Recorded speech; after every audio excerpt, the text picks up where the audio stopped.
યશ સોની અને તર્શની ભાદલા અભિનીત ફિલ્મ ડેની જીગર રજૂ થવા જઈ રહી છે ત્યારે તેના કલાકારો અમદાવાદ ખાતે ઉપસ્થિત રહ્યા હતા. નવા વર્ષની શરૂઆત થઈ છે. નવા વર્ષને અનોખી રીતે ઉજવવા 5 જાન્યુઆરીના રોજ રજૂ થઈ રહેલ યશ સોની અને તર્શની ભાદલા અભિનીત લોકોને હસાવવા માટે કોમેડી અને એક્શનથી ભરપૂર ફિલ્મ ડેની જીગરના પ્રમોશન માટે તેના કલાકાર અમદાવાદ ખાતે ઉપસ્થિત રહ્યા હતા. ફિલ્મ થકી યશ સોનીનો અલગ જ અવતાર જોવા મળશે. એપિક વન લાઇનર્સના કારણે દર્શક ફિલ્મ જોવા આતુર છે. ફિલ્મનું ટ્રેલર તો દર્શકોએ ઘણું જ વખાણ્યું છે. આ ફિલ્મ નિલય ચોટાઈ તથા દીપેન પટેલ દ્વારા નિર્મિત છે.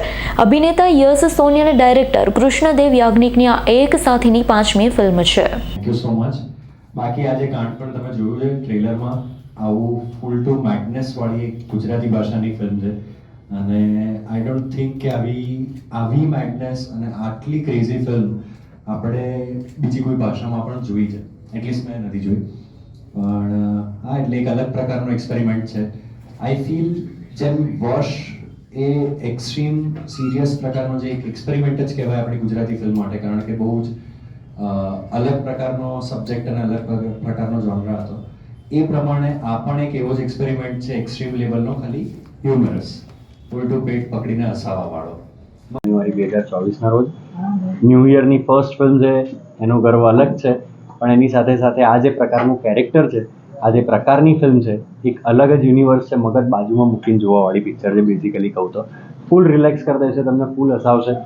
આ ફિલ્મનો ભાગ બનવાનું વધારે પ્રાઉડ ફીલ થાય છે, કારણ કે આ પ્રકારનો કન્સેપ્ટ અને આ પ્રકારની કોમેડી હજી સુધી એક્સપ્લોર નથી થઈ ગુજરાતી ફિલ્મમાં, તો ખાસ કરીને તો એનો ભાગ બનવું મારા માટે બહુ મોટી વાત છે.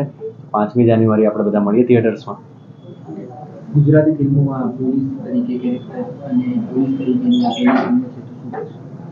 પોલીસના યુનિફોર્મની મારી પહેલી ફિલ્મ છે આ, પણ પોલીસનો યુનિફોર્મ હું એટલું કહેવા માંગીશ કે જેમ સુપરમેનનો પોતાનો એક યુનિફોર્મ હોય, બેટમેનનો પોતાનો એક યુનિફોર્મ હોય, એ રીતે આ સુપર કોપનો યુનિફોર્મ છે. અને પોલીસના નિયમો સાથે કે પોલીસની ચાલઢાલ સાથે કોઈ જ લેવા દેવા નથી આ કેરેક્ટરને. આ પોતાનામાં જીવવાવાળો માણસ છે. દુનિયાની 8મી અજાયબી છે. એ ધારે ઈચ્છે થઈ જાય એવું છે. બધા જ પાવર્સ છે આ માણસ જોડે.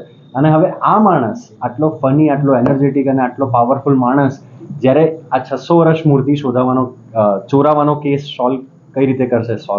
ફંબલ મારવા માંડ્યો આટલા બધા કેમેરા જોઈને, પણ 600 વર્ષ જૂની મૂર્તિ ચોરાવાનો કેસ સોલ્વ કઈ રીતે કરશે એની અમારી આ ફિલ્મ છે.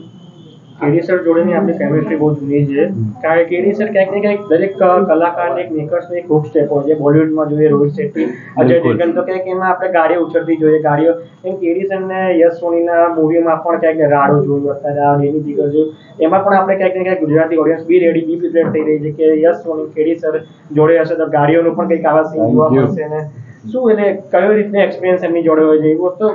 કેડી સર વિશે એક વસ્તુ કહીશ કે દરેક ફિલ્મ મેકરને છે ને આપણે એની કોઈક એક રીતથી ઓળખી જતા હોઈએ છીએ.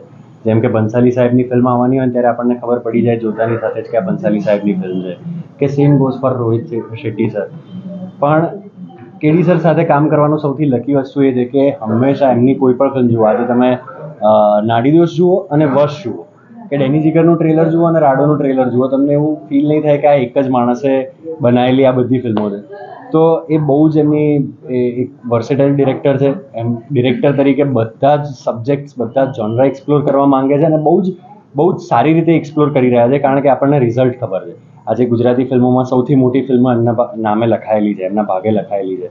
આજે વર્ષ જેવી ફિલ્મનું આટલા મોટા પાયે રિમેક બનવા જઈ રહી છે, જે ફિલ્મ કેડી સરની છે. તો એમની સાથે, એવા ડિરેક્ટર સાથે કામ કરવાની એક અલગ મજા છે. ઘણું ખાસું શીખવા મળે છે દરેક પ્રોજેક્ટ સાથે, અને દરેક પ્રોજેક્ટના એન્ડ વખતે એવું જ ફીલ થતું હોય કે હવે નેક્સ્ટ પ્રોજેક્ટમાં હું જઉં તો વધારે મજા પડશે. દર્શક, આજની યુવતીઓમાં બોડી શેમિંગનું બહુ મોટું કારણ જોવા મળે છે, પણ તમે આ ફિલ્મમાં તમારી બોડી સાથે જે રીતનું તમારો રોલ છે એકદમ કોમિક રીતે ભજવ્યો છે, એકદમ ખૂબ જ એન્જોય કરતા જોવા મળે છો, તો એના વિશે શું કહેશો? જે બોડી શેમિંગને ડીલ કરવાના ઘણા બધા રસ્તાઓ હોય છે. બોડી શેમિંગ ને તમે કોઈ એમ નથી કહેતું કે તમે પોતાની બોડી પર વર્ક ના કરો, ફિટનેસ તરફ જાઓ નહીં, પણ હા, બોડી શેમિંગને ડીલ કરતા વખતે આપણે ઘણી બધી સિરિયસ ઘટનાઓમાં જતા રહેતા હોઈએ છીએ. ત્યારે એક જ વસ્તુ ભૂલી જતા હોઈએ છીએ કે કોન્ફિડન્સ. તમે જે પણ છે, તમારી જે પણ બોડી છે, જ્યાં સુધી તમે કોન્ફિડન્ટ નથી, જ્યાં સુધી તમે પોતાને પ્રેમ નથી કરતા, ત્યાં સુધી એના પર વર્ક કરવું ઘણીવાર બહુ ડિફિકલ્ટ થઈ જશે. તો જે આ કેડી સરનો કન્સેપ્ટ છે, જે આખો આ છોકરી પૂજાનો કોન્સેપ્ટ છે, એ રીતના યુનિક છે કે એટલી બધી કોન્ફિડન્ટ છે. એને ખાલી જાડી નથી, એને મૂછ છે, એના પગ પર વાળ છે, વેક્સ નથી કરાવતી, એ એટલી બધી જાડી છે ને છતાં ડેની જીગર સાથે એ છે. તો એ ત્યારે જ પોસિબલ છે કેમ કે પૂજા એટલી બધી કોન્ફિડન્સમાં છે. ડેની તો છે જ એવું કેરેક્ટર કે જે આટલું બધું કરી શકે છે, જે સુપર કોપ છે તે કોન્ફિડન્ટ હોય, એટીટ્યૂડમાં હોય, તો વાત છે જ. પણ પૂજા આવી રહીને પણ સખત કોન્ફિડન્સમાં છે, અને એ વસ્તુ જે છે કે દરેક કેરેક્ટર પતાવ્યા પછી એ કેરેક્ટર તમારી સાથે ક્યાંક ને ક્યાંક રહી જાય. તો મારી સાથે આ રીતના પૂજાનો કોન્ફિડન્સ બહુ રહી ગયો છે, જેના કારણે જ વજન ઘટાડવું કે એ પ્રોસેસ મારા માટે બહુ જ સહેલી થઈ ગઈ, કેમ કે હું જેવી બી હતી પોતાને પ્રેમ કરતી હતી અને આઈ વોઝ હેપી.